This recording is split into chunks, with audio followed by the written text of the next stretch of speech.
Welcome, Mark. Congratulations. So I'll hand over to Sips to moderate from here on. Good evening, everyone, and welcome to this press conference. We're going to start by taking questions from the floor. Zahir, you can kick us off. Hi, Mark. Well done today, and unfortunately, you didn't progress. Just in terms of the overall campaign, how would you rate it? Would you say it's successful? Well, it's not successful because you're knocked out of a World Cup, so it's a bitter pill to swallow. I think we played some very good cricket throughout the campaign. Cricket under a lot of pressure as well after having lost our first game. We put in a lot of hard work in training. Our chats were good. I think we beat the informed side in world cricket tonight in white ball cricket for a while now. So, yeah, it's a tough one for the guys in the change room. We knew what we had to do today. The equation was very difficult for us to have to get through. I just said to the guys, let's try control what we can control, and unfortunately, we can't control what other results are out there. We did the job today, but yeah, it's quite bitter. When it's fractions involved in not getting through, where can you highlight the fact that you didn't get through? Well, the first game was tight. We just didn't bat well enough. Even looking at that game, it was tough. We lost the toss. We batted first, and we weren't 100% sure what a good total was because we were the first game to go out there and be played. So, we maybe looked at getting 160, and we probably needed about 130, 140 to be competitive. So we could have maybe done better there. Chasing a small total against Bangladesh, people can maybe look at that and say we should have gone a bit harder there, but that wasn't the intention. We lost 3 wickets on a wicket that is going all over the shop. Unfortunately, ifs and buts, they don't count now. And just lastly, we obviously know that it was a young side that came through. What positives can you take from a campaign, considering there's a World Cup in 12 months' time? Yeah, lots. I mean, this team knows that we're on a journey, upward curve that we're learning along the way. We by no means a finished product. These games would stand us in very good stead because, as I said, every game we played was under pressure. So that's one thing that we probably haven't done very well in the past is played big games, pressurized games, and we really did well in them this particular competition. So yes, it's a young side. We're still developing, and yeah, hopefully we can go from strength to strength from here. Take this confidence through as well. I mean, it's not something we just arrived at a World Cup and all of a sudden start playing good cricket. We've won a lot of games in the recent time, so we're heading in the right direction. We just need a bit of good luck and a bit of fortune to go our way, and hopefully we can sort of put something in the trophy cabinet soon. Dean?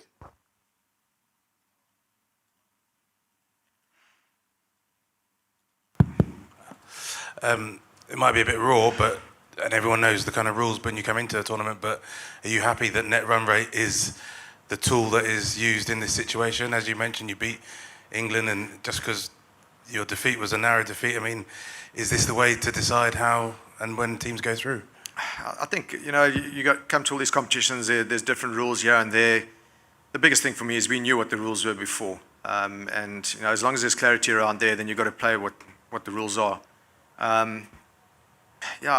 Guys are chatting around. It's not only us, it's other teams as well talking about what a good competition is everyone plays everyone in a competition.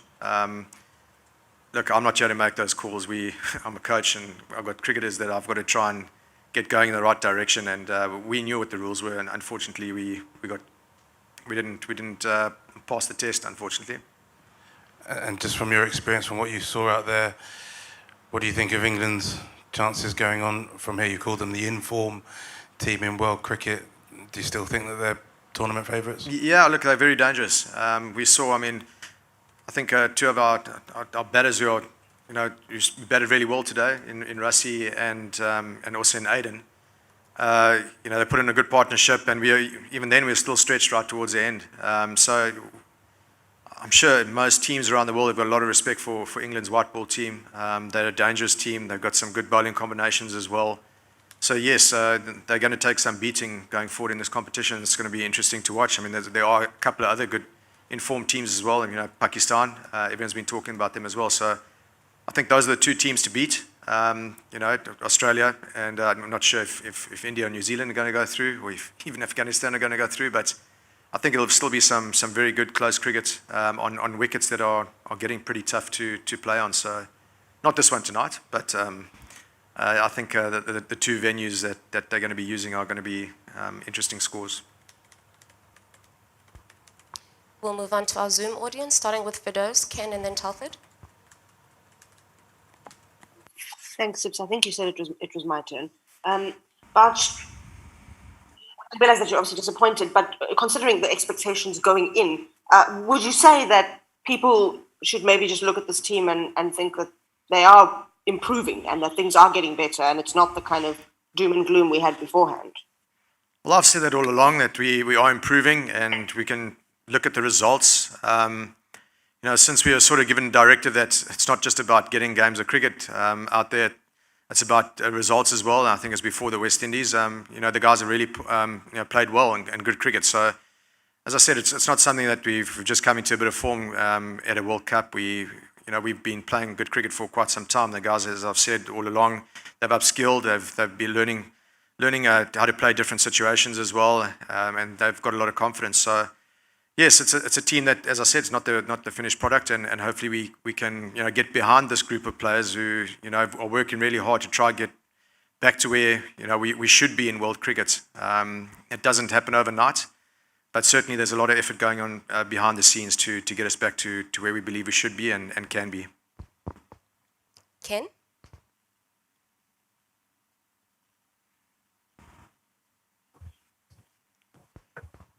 Hi, Mark. Consolations tonight.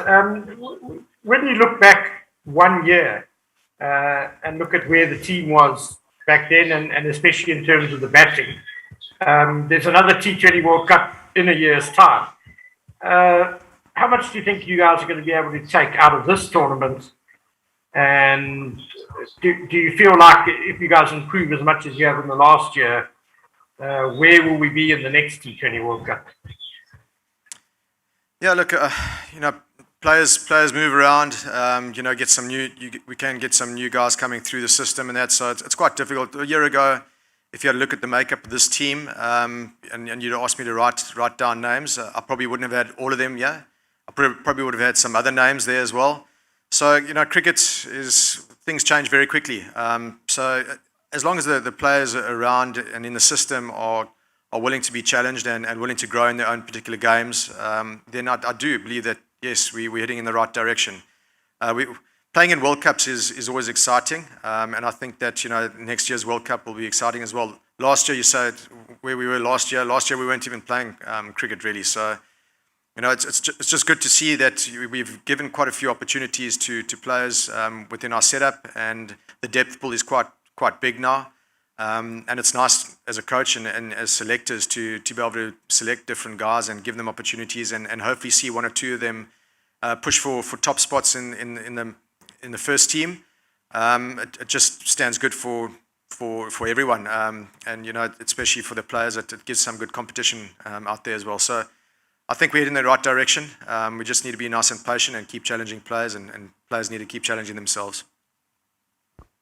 Telford, followed by Matt, and then... How's it, Boucher? Bad luck with the way things have panned out. I just wonder, when you were sitting there watching your team bat, were you thinking, why the heck haven't they batted like this earlier in the tournament? Or was it simply a case of the conditions and the funny-shaped fields and things like that tonight? I think it's conditions. We always go out with a plan to try and put pressure on bowling attacks. The conditions have been tough. We haven't really got off to a start like that in quite some time in the World Cup, at least. We've always been losing wickets in the power play. So we set our certain targets that we want to try achieve. We're quite adaptable in these conditions as well. But yeah, we got two guys who managed to stay at the crease and get a good partnership, which is something that we always try to do. And we are able to bat ourselves into a position where we could really put England under pressure at the back end, and it paid off tonight. So I think the conditions were quite good for batting tonight. The dew had a bit of effect on it as well. The ball seemed to fly. There was a short boundary. So yeah, I think the guys batted really well tonight, but they obviously they try to set themselves up for that all the time. It's just been, I think the conditions have been fairly tough, and if you have a look at the scores around, it showed that as well. Last two questions, Matt and then Shubham.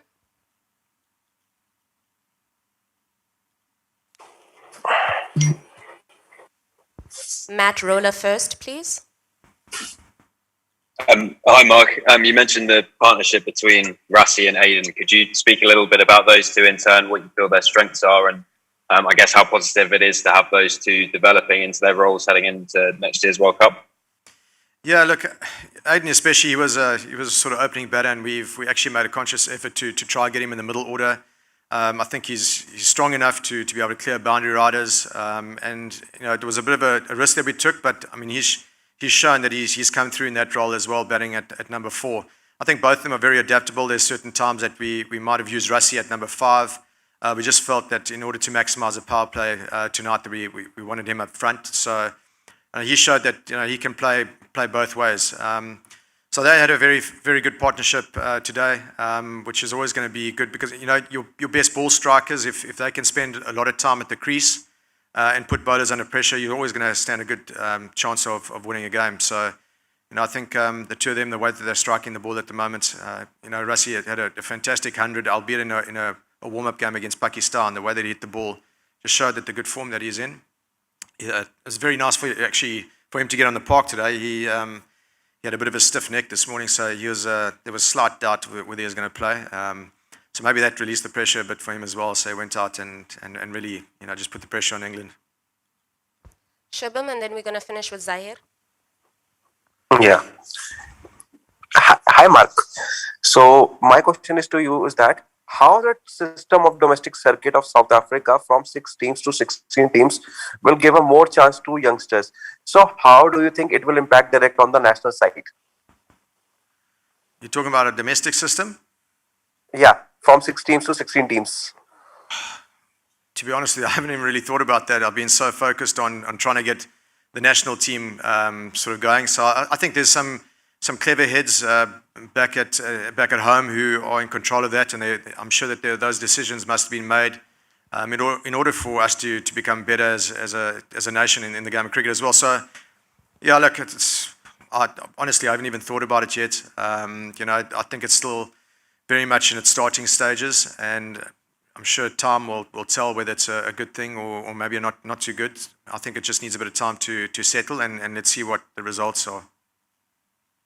Yeah. Thank you, Mark. Thank you. Mark, just finally, there's obviously it didn't end the way you wanted it, but there's a lot of positives to take away from this tournament, and you have a big summer coming up with India at home. Do you think that getting home and everything that's going on home, the focus can return to the cricket, and South Africa can move forward as the Proteas on the field?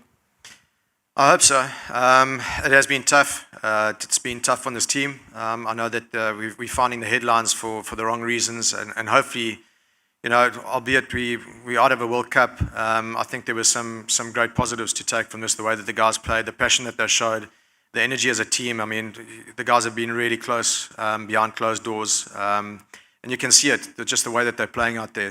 I think Temba needs a pat on the back as well. He's been fantastic in the team environment and has really led from the front as well.